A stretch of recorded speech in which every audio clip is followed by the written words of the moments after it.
bumped into this cool old guy at the elevator in the hotel I'm staying in, and I'm fascinated with people. So I try and make an effort every day just to talk to random people. It's just a thing I do. It's weird, I know.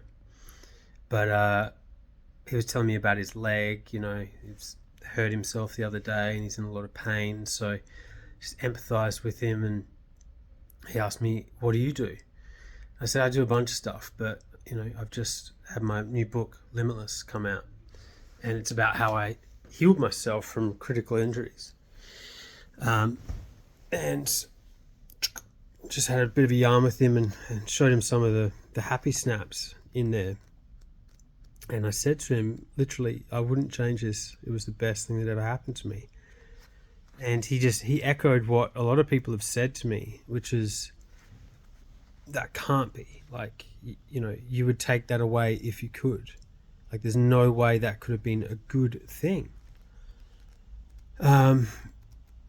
But he isn't me. And people haven't walked in my shoes. It's like the most unimaginably painful experience that I've ever been through.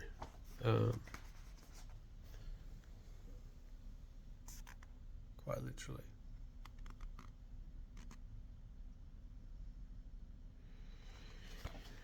But it happened to me. It's part of my path. It's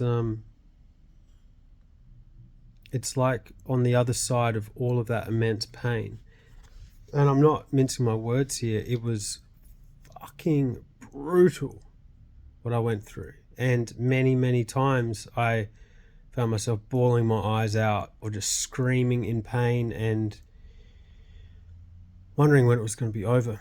But I knew somehow that I knew as soon as I came out of my coma that I would look back on this event and it would be like the catalyst, like the launching point, that it was an opportunity. I knew that it was like a blank canvas where I can just paint something new, because I'd effed up my life that badly. As low as you can go, as ashamed as you can be. If you've read my book, you know what I'm talking about. I went there. I've been there. I did it. And I went, even through a huge amount of fear and shame when I put the book out. Like, I wrote it all from my heart like it was a diary. And then as soon as we were about to print the freaking thing, I had this moment of just like, I can't be judged by the world. I can't put that part of myself out there. And in the end, I've always just come back to one thing, and that is that if this can help someone, if someone out there just doesn't believe in themselves, or someone out there decides, hang on, I am going to follow that dream from when I was a kid, or someone out there's dealing with immense physical disability or pain, trauma, injury, and they just realize that there is hope, then it's all worthwhile.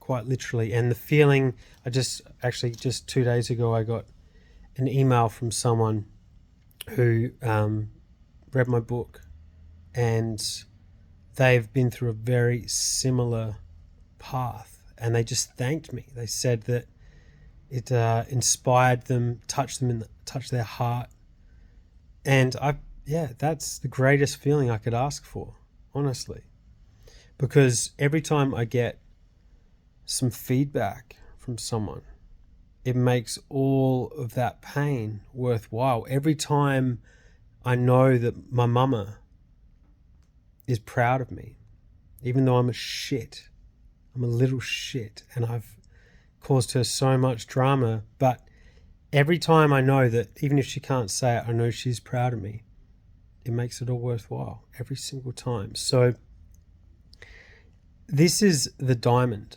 Okay, these are the jewels. This is the gold.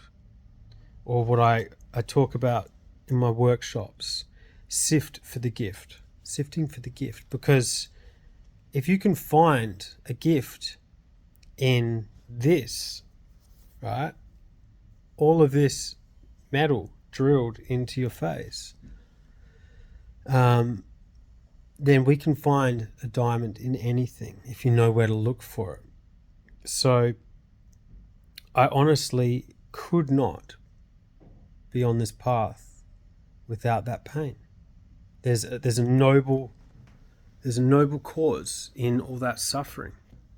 For me, just for my path, I needed it. And I'm going to read you a little bit of my book now, so that you understand why I needed to go through this, why I needed this wake-up call. And I'm not stuffing around. This is literally one of the sections in the book that I didn't think I could put in there. But hey, judge if you want to judge, relate if you want to relate, be shocked if you feel shocked. That's all good. So let's do it. This is to show you how dark, how far down the human psyche, how far down you can decline. It's called Desperate Measures. The final decline of my self-respect and my slump into the nothingness was upon me. It was all or nothing now. I was solely working to earn the money to destroy the last piece of sanity that I had left. It didn't matter how often or how hard I tried to fill this hollowness. The deadness in my heart had settled in to stay, and I needed a miracle to save me now. When I was using, the one thing I hated about the momentary high was just that. It was momentary. Now, for those of you who don't know, I was an ice addict. That's how bad it got. Okay, so if you'd read the rest of the book, I got messed up on ice. I was smoking that shit every day. I would have stayed in this place of numbness forever if I'd had it my own way. But eventually, I always had to come back down. Come back to forgotten dreams. Come back to my conscience. Come back to my pain. Come back to the knowing that I wanted more out of life and I was wasting my chance at having one. It's just a few weeks before my life changed forever and I resorted to my most desperate measures. I'd been up and awake since Friday. It was now Sunday evening and I'd spent every single cent I had in the world. The week's wages paid on Friday afternoon were no more on Sunday, spent on drugs, gambling, and alcohol. And this was nothing new. This had been the case every weekend for years now. What was new for me was what I resorted to doing next. It's 4 a.m. I'm alone. I'm broke. I'm coming down. I racked my brain for a way that I could get money. I needed some. I had to find some. Then I remembered there's an easy way that I can get some cash. There's a wishing well that I'd seen a few weeks beforehand, and it was full of coins representing the hopes and the dreams of countless people thrown into it in good faith that they might see a better life, maybe see a better world. There must be at least $100, maybe $200 in there. I jumped in my car. I drove down to the wishing well. I can clearly remember pulling up beside the curb down a little side street and killing the engine. It's dead still and a freezing cold morning in the Adelaide Hills. I needed to be quiet. I couldn't risk getting caught, and I needed to get this money. I jumped out of my car and I headed off. I leapt over a fence, and as I approached the wishing well with my money waiting inside, I was dismayed to see the coins were in fact protected by a heavy steel mesh. But it wasn't going to stop me from getting what I came for.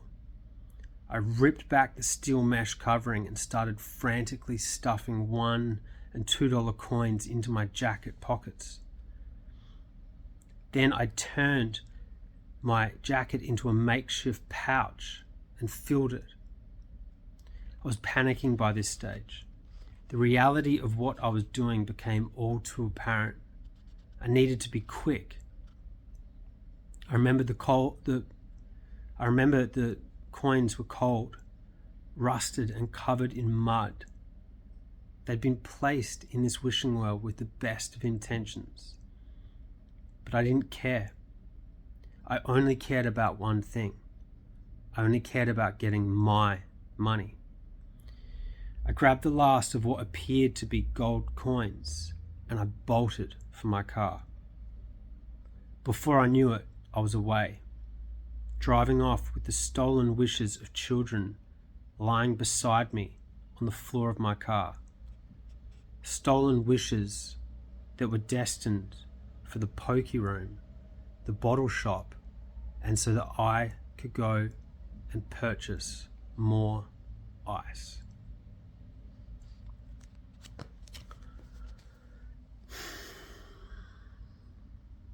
So when people say shit like people don't change, I mean, this version of me in here seems like a folk story.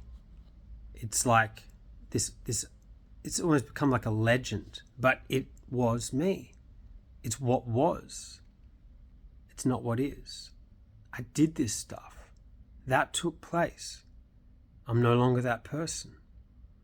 So people do change. People can completely become a different personality. And that's what all my workshops are about. That's what my teaching, my mindset coaching is all about, is that with the right tools and the right techniques, and when you understand the basic principles of science, of neuroscience and how your brain changes, and biochemistry in simple to understand terminology, then you realize we've already got all the hardware. You've got all the tools to do it. It just starts with a choice. That's it. Just starts with making a different choice. So back to the old guy at the elevator this morning. In my path, I had to go through this. I had to. All that pain was the best thing that's ever happened to me. Because on the other side of all that suffering, I found so much joy and love and appreciation for the gift of life. And some of you may know, I did this for my mum. I hated myself so much. And I wake up, I'm 42 kilos, emaciated, like a prisoner of war. Mum described me, her little boy, like a prisoner of war, with all of my spine sticking out, all the bones visible, all my ribs. Because a machine's been keeping me alive for over a week. I couldn't do it for me. A lot of us battle with self-worth issues. A lot of us. And I needed to do it for someone else, so I did it for my mum. I literally made a promise, and I didn't back away from that promise. So yeah, it is the best thing that ever happened to me. My only wish is that it didn't have to be so hard on the people that love me. But so much gold came out of it. The music I have now is only because of that moment. The book, the second book, the workshops, the coaching I've done, the traveling I do, inspiring people on stage. This only took place, and most importantly, making my mum proud.